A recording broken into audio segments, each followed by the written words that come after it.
Manny Pacquiao, a lot of you on the channel love him. I love him. The whole world should love him because it's an amazing person. But why he lives in a such humble way, if I can call it like that?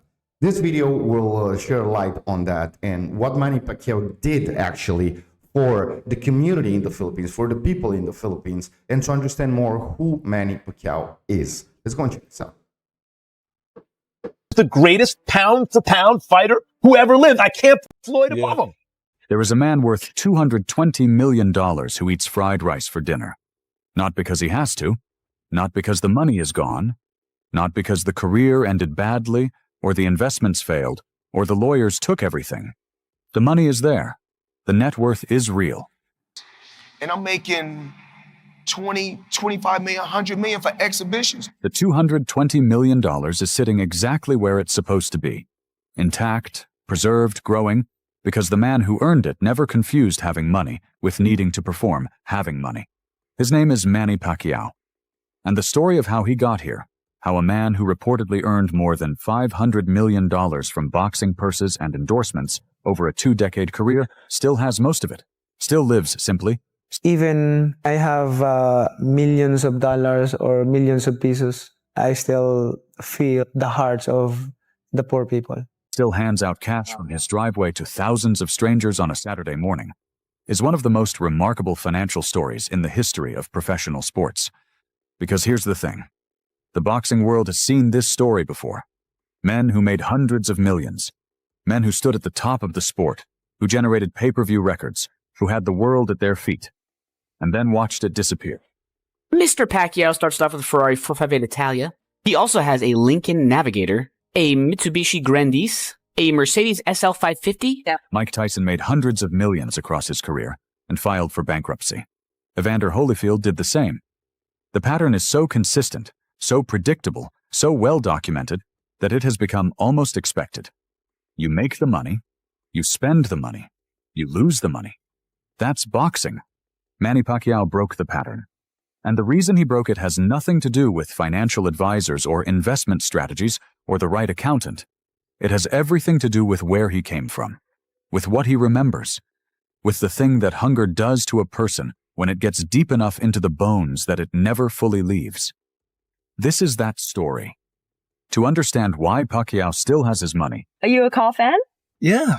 You love them? I love cars. Do you drive back in the Philippines? Escalade. An Escalade. You have to understand what it felt like to not have any. I know that girl who was Blondie Carr, something like that. And the way, guys, the way he is as a person, it's outstanding. He comes from the Philippines. See, that's why I love the Philippines so much. General Santos City, southern edge of the Philippines. A place where hunger wasn't simply an empty stomach. It was the rhythm of daily life itself. Manny Pacquiao grew up in a family that had almost nothing. No house of their own, no land, often not even food on the table. As children, he and his siblings had to work every single day. Not occasionally, not when school was out. Every day. Too young for that kind of responsibility, but old enough to understand the consequences if they didn't show up. The time that I can help my family. Before that, we don't have food to eat in one day. We just drink a lot of water to survive. He described those early years himself, in his own words, with a quiet honesty that no ghostwriter could manufacture. He said, "We don't have our own house. We don't have land. We don't have even food. We just, we have to work every day to make money to buy food. And on the days when the work wasn't enough, on the days when there was simply no food, they survived by drinking water. Not as a metaphor, not as a figure of speech, literally drinking water to fill the emptiness in their stomachs." He said it plainly. "We don't have food to eat in one day. We just drink a lot of water to survive." He slept wherever he could find shelter. On the street, sometimes inside a cardboard box on a wooden cart. When someone asked him directly, "Did you really sleep in a cardboard box? On pavement, outside?" He said yes. Did you really sleep in a cardboard box and on pavement at times outside when you were growing up? Yes, outside the street. And then he said something that tells you everything about the man he would become. He said, I remember because I understand we don't have house. We don't have money to buy food. But it's good. It's very good experience. A very good experience. Sleeping in a cardboard box, drinking water for dinner, working every day as a child just to eat. He called it a very good experience. Not because it wasn't painful, not because it wasn't hard, but because it taught him something that no amount of money can teach. The real value of every single peso. The weight of what it means to have nothing. The clarity that comes from knowing, in your bones, what the alternative to wealth actually looks like. He left school early. At 14, he left home. Not out of rebellion, not because he was running towards something exciting, because staying meant one more burden his mother could barely carry. He was a child who left home to protect his mother from the cost of feeding him. The boy that's speaking in front of you now, I experienced to sleep in the street with no food. Sometimes I'm hungry. That is where Manny Pacquiao came from.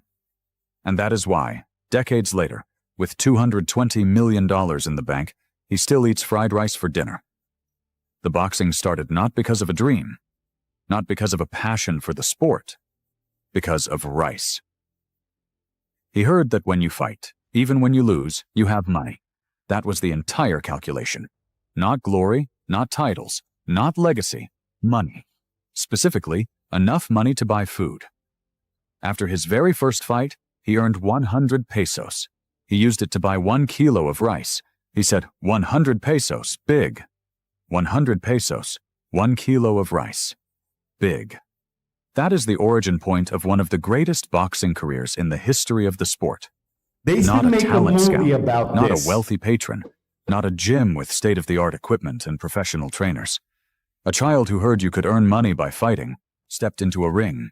Manny Pacquiao's own training boots on his feet, signing the gloves, certificate of authenticity. And used his first paycheck to feed his family.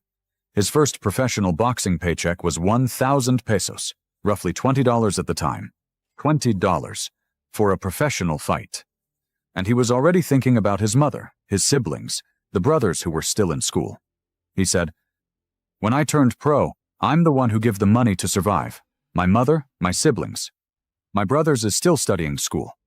2 brothers, and I'm the one who helped them work hard to earn money and to send them to school and buy food." He wasn't fighting for himself. He was fighting for them. From the very first professional fight, the money was never about what he could buy for himself. It was about what he could provide for the people who had drunk water for dinner alongside him. That orientation, money as a tool for others, not a reward for yourself, never changed. It just scaled. The purses got bigger. The endorsements came. The titles accumulated. He became the first fighter in history to win world titles in 8 different divisions. He collected 12 major world titles. He fought on the biggest stages in the sport. Manny was a difficult style. Left-hander, he moved very fast. Difficult. I can't with the style. And through all of it, the fundamental relationship with money stayed exactly the same as it was when he earned 100 pesos and bought a kilo of rice. Money was never the point. People were always the point. Now let's talk about the numbers. Because the numbers are extraordinary. According to Forbes, Manny Pacquiao reportedly earned more than $500 million from boxing purses and endorsements over a 2-decade career. $500 million. From a man who started with nothing. From a man who slept in a cardboard box. From a man whose first professional paycheck was $20. The endorsement deals alone tell a story. Nike, Nestle, Hewlett-Packard, Anta. Global brands that don't attach their names to athletes casually. Brands that invest in people who represent something, a story, a value, an identity that resonates with consumers across markets. And Manny Pacquiao represented something that no marketing team could manufacture. He represented the real thing. The actual journey from nothing to everything. The story that people across the world, particularly people who know what it means to have nothing, could look at and believe. He built businesses, MP Promotions, his own promotion company, coffee chains, gyms, ventures that extended his financial footprint beyond the ring. He appeared in films and television. He served as a senator in the Philippines. He built a portfolio that diversified his income. I just want to say a quick thing about him, of what I think. Look, I don't think there is other athlete in the world so humble and so beautiful as a person. Maybe there is another one, but he comes also from the Philippines.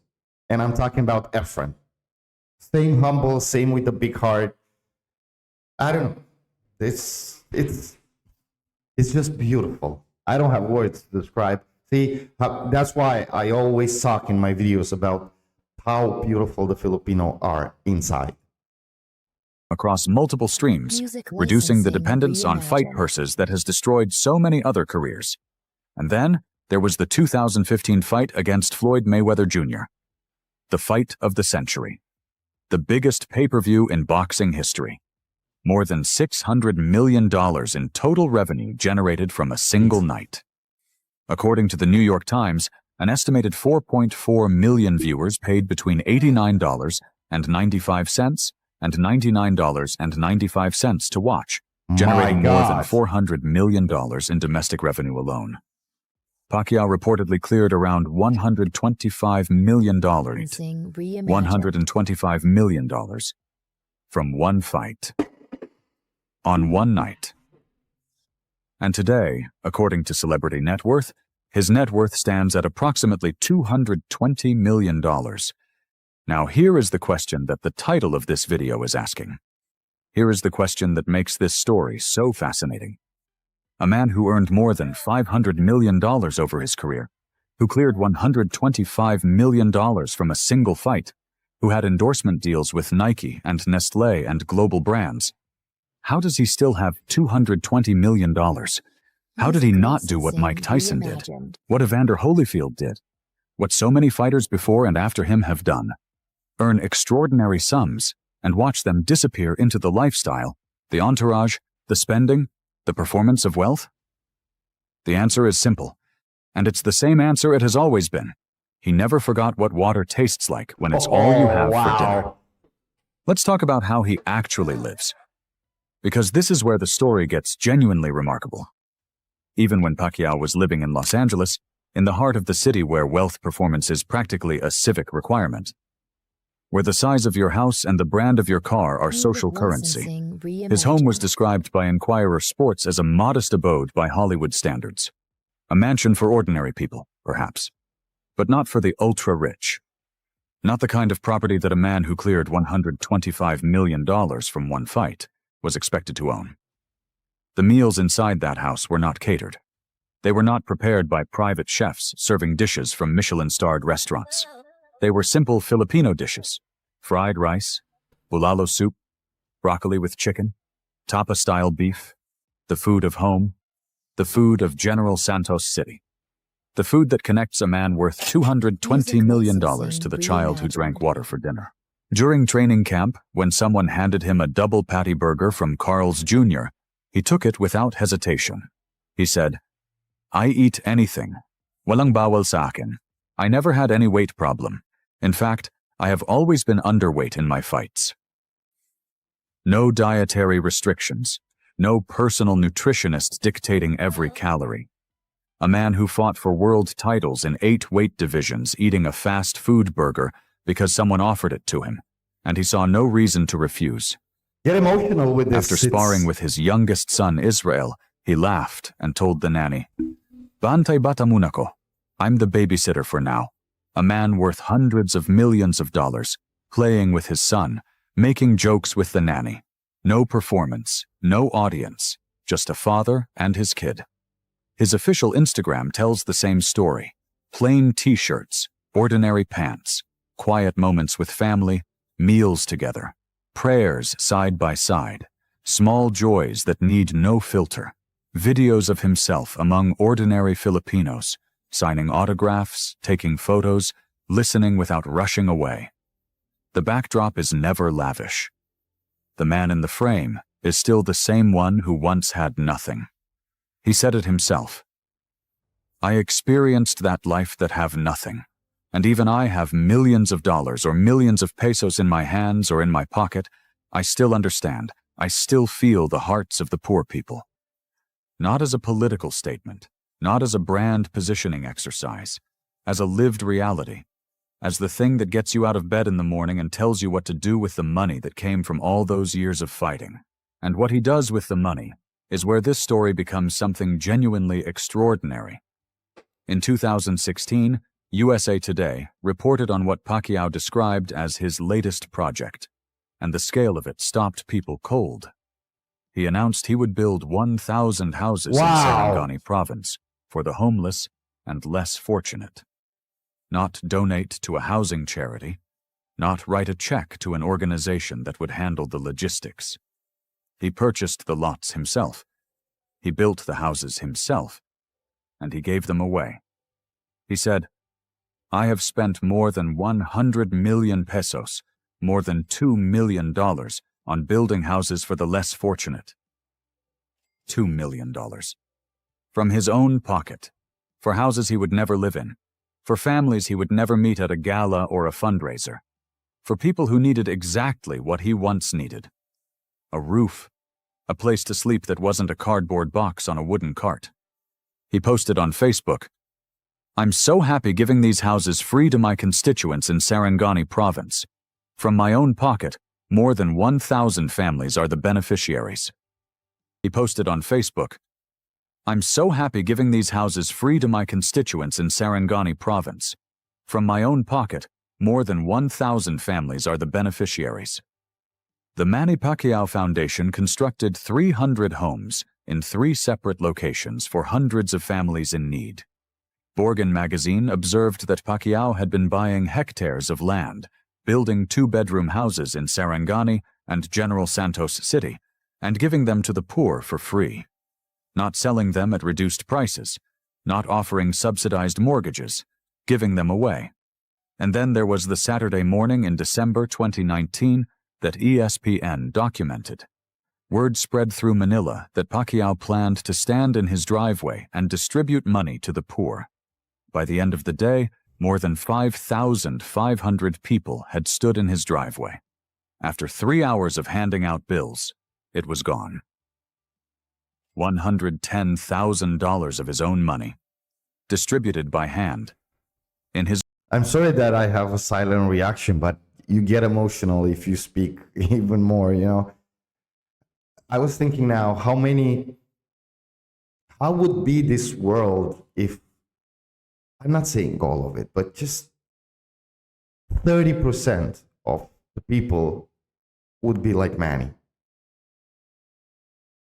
Driveway to strangers. During the COVID-19 pandemic and after natural disasters, the Pacquiao Foundation delivered relief aid, food, clean water, medical supplies, to thousands of families across the Philippines, funded directly from his resources, not from a corporate social responsibility budget, from the same man who once drank water for dinner. Here is the thing that makes this giving so different from the philanthropy of the ultra-wealthy. When a billionaire donates to a foundation, it is often a tax strategy, a reputation management exercise, a way of converting wealth into social capital. The donation is real, but the motivation is complex. The distance between the donor and the recipient is vast. When Manny Pacquiao stands in his driveway for 3 hours handing out cash to 5,500 strangers, there is no distance. There is no foundation board. There is no press release drafted by a communications team. There is a man who remembers what it felt like to have nothing, standing in front of people who have nothing, giving them something. Because he can. Because he remembers. Because the hunger never fully left him. It just changed its form, but the money and the giving are only part of the story. Because around 2011, something happened to Manny Pacquiao that changed everything, and he has been completely honest about what his life looked like before that. He said, "I know how to gamble, I know how to drink, a lot of girls, womanizing, like that. You know I accept that because that's the old Manny Pacquiao. The old Manny Pacquiao. The one who was making hundreds of millions and spending it the way fighters spend it. The one who was living the life that the sport produces. The entourage, the parties, the gambling, the women. The one who was on the path that leads to where Mike Tyson ended up. Where Evander Holyfield ended up. where so many fighters end up. And then he heard the voice of God. He described it in The Guardian in 2014. Wow. I even heard the voice of God. When I heard the voice of God, I am trembling and melting. I feel I have died. It was an amazing, amazing experience. I'm happy because I found the right way, salvation, born again, all the running around. In that time and age, I knew I could do whatever I wanted, but I changed when I heard the voice of God. He changed. Not gradually, not incrementally. He changed. The gambling stopped. The womanizing stopped. The lifestyle that was consuming the money, and the man simultaneously, stopped. And in its place came something that reoriented everything. His relationship with money, his relationship with fame, his relationship with the sport that had given him everything.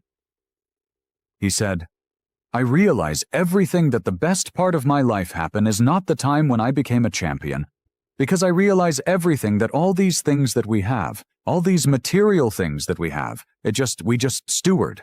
We just passing by in this world, and all these things that God entrusted to us, we just a steward to help others also to glorify God. A steward, not an owner, not a consumer. A steward, someone who holds something temporarily on behalf of something greater, with the responsibility to use it well. That is the framework through which Manny Pacquiao understands his $220 million. Not as a reward, not as a trophy, not as stewardship, as something entrusted to him by God, by the sport, by the years of sacrifice, to be used in service of others. I chose to invest my life in eternal life, not to a short life. That is the investment philosophy of Manny Pacquiao, not quarterly returns, not portfolio diversification, not the performance of wealth on Instagram, eternal life, the long game, the one that doesn't end when the fight purses Because stop he wanted coming. to do something. And then there is the politics. Because Pacquiao didn't stop at charity. He took the next step. He entered the Philippine Senate. Not because politics was glamorous, not because it was the natural next chapter for a retired champion. He said himself, he hated politics. He said, what? I don't like politics. I hate them for the politician. They always promise and they don't do anything to the poor. He hated politicians. And then he became one. Because he decided that if the politicians weren't doing anything for the poor, he would go in and do it himself. He said, aside from boxing, I entered politics because I want to serve honestly to help the people. And I want to be an example, to be a good example to the politician here in the Philippines. How to be honest, to serve honestly to the people. In 2018, reported by Gulf News, he said, my experience of poverty makes me understand the pain and the needs of poor people. I feel for the poor. My experience of poverty, not my research into poverty, not my foundation's analysis of poverty, my experience, the cardboard box, the water for dinner, the 100 pesos and the kilo of rice, that experience, the one that shaped every decision he has made since. I don't know how is the life in the Philippines since he went to the Senate. I hope he's better. I'm sure that he's trying to change. This guy should be president. I don't know. This is what I think. Is the thing he brought into the Senate chamber. The thing that makes him different from every other politician who talks about the poor without ever having been one. Now let's bring this back to the question the title is asking. Why does Pacquiao still have his money when so many others don't? The answer is not financial sophistication. It's not the right investment advisor. It's not a diversified portfolio or a smart tax strategy. Those things matter, and Pacquiao has clearly made smart business decisions. The endorsements, the promotion company, the businesses. But those are the mechanics. They're not the reason. The reason is that Manny Pacquiao never needed the money to tell him who he was. Mike Tyson needed it. The cars, the tigers, the mansion, the entourage, all of it was the performance of an identity that boxing had given him and that he was terrified of losing. When the money went, the identity went with it. When the identity went, the spending accelerated to try to get it back. The cycle was inevitable. Pacquiao never had that problem, because his identity was never built on the money. It was built on the cardboard box, on the water for dinner, on the 100 pesos and the kilo of rice, on the mother he was trying to feed, on the brothers he was trying to keep in school, on the people in General Santos City who looked like him and lived like he used to live. That identity doesn't require maintenance. It doesn't require a private jet or a mansion or a watch collection. It requires showing up. It requires remembering. It requires standing in your driveway for 3 hours handing out cash to 5,500 strangers because you remember what it felt like to need it. He said it himself, and it is the most important thing he has ever said about money. I hate boastful. I hate arrogant people. I don't like that kind of attitude. He hates the performance. He hates the arrogance. He hates the thing that money does to people when they confuse having it with being it. And because he hates it, he never became it, even when he had every reason to. Thought 100 pesos were big for his first fight. Like I said, they should make a movie about this. And this guy should be president. I don't know, guys. Maybe I'm wrong. I'm not living there. But one thing, like this guy in the video said, is to research about poverty. And one thing is to live it, to understand. Because, you know, if somebody tells you, like, you know how hard it is, you could understand in a way, but living it, it's something else. And he knows that. He knows how it feels, man. This, I appreciate it already before this video, because I have some other videos with him. I'm going to leave it here at the end of this one. But after this, after knowing this and seeing this, I even love this man even more. Hope you enjoy it, guys. Let me know your thoughts down below. How is the life with Manny Pacquiao in the Senate over there? And if I'm right, if this guy should be president, I have no idea. Like the video, subscribe, a lot of other coming on the channel. Thank you for watching, and like I always say, stay safe.